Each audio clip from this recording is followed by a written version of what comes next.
despite British Jewish organisations condemning the trip and describing Robinson as a thug.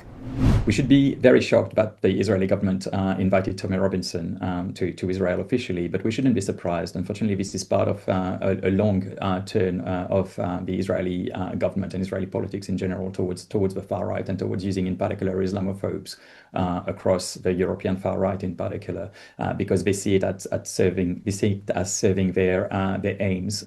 It was Israel's Minister for the Diaspora and Combating Anti-Semitism, Amichai Hickley, who reached out to Robinson. Hickley was himself once considered a fringe extremist, and since joining Israel's coalition government, he's made it his business to cozy up to a string of far-right politicians across Europe.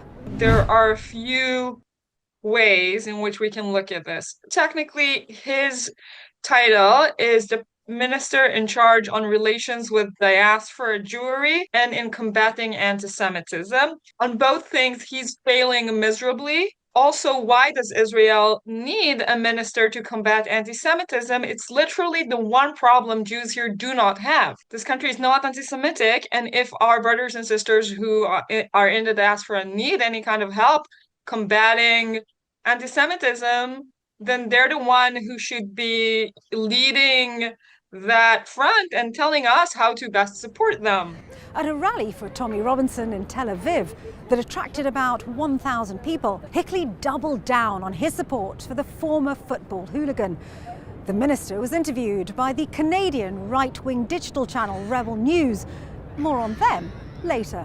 We'll support the work of Tommy, support his efforts to say the truth regarding radical Islam. I think this government is so blinded by its own anti-Islamic propaganda and agenda. They will align themselves with anyone who will support this agenda, be it elected politician, be it people of the press, be it social media influencer, be it evangelical forces, all of those mega churches who are so dangerous.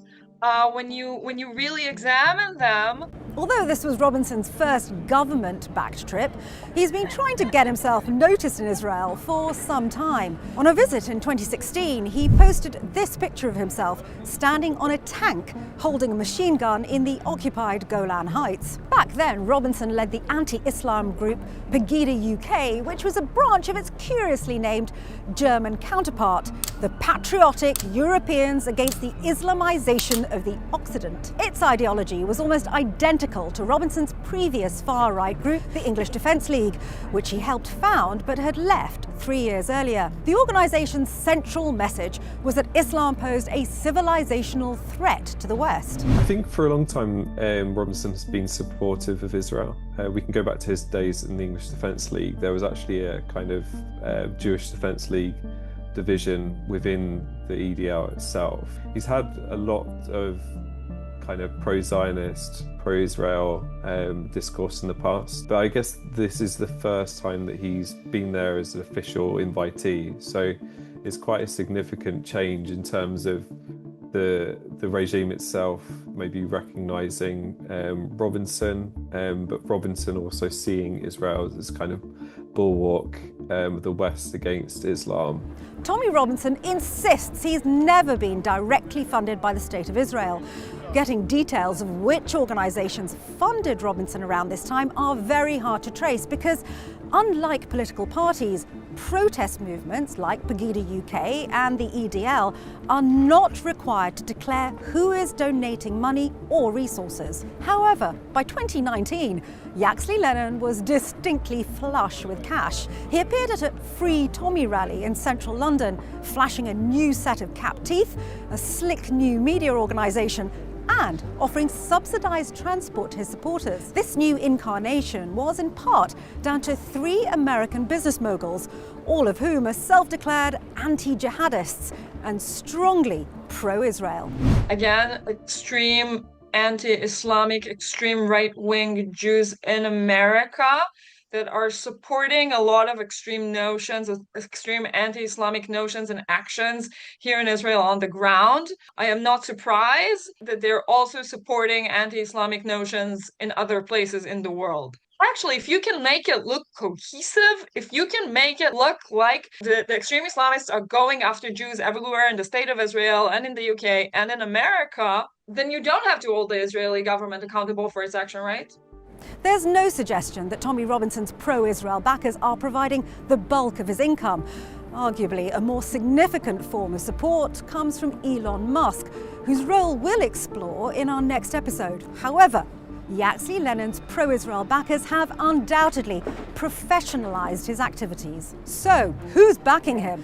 First, there's the tech billionaire Robert Shillman, known as Dr. Bob. According to Reuters, the Shillman Foundation has funded a number of conservative and pro-Israel groups, including the Zionist Organization of America, whose mission statement is to, quote, speak out for Israel. In 2017, The Guardian reported that Shillman had financed a fellowship for Robinson, which included a £5,000 a month salary.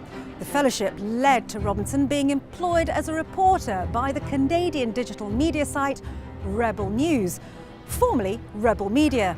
That's the same right-wing outfit that filmed Robinson's official trip to Israel, thereby raising his profile and boosting his income. I think that his image has always been tied up with this idea of being kind of a working class martyr or hero. And we see this with other populist politicians, even if they are close to very powerful people or are powerful themselves, try to kind of develop and cultivate over time. I think it was simply having those resources that gave him a new platform and a more international recognition that he was already a bit player in, but I think it just kind of catalyzed that process for him.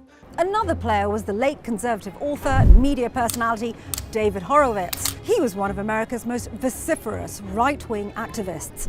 He'd previously called President Barack Obama a communist and a traitor, and condemned Democratic calls to impeach President Trump as treason. He founded a think tank that profiles Shillman Fellows and published articles supporting Robinson, who he described as a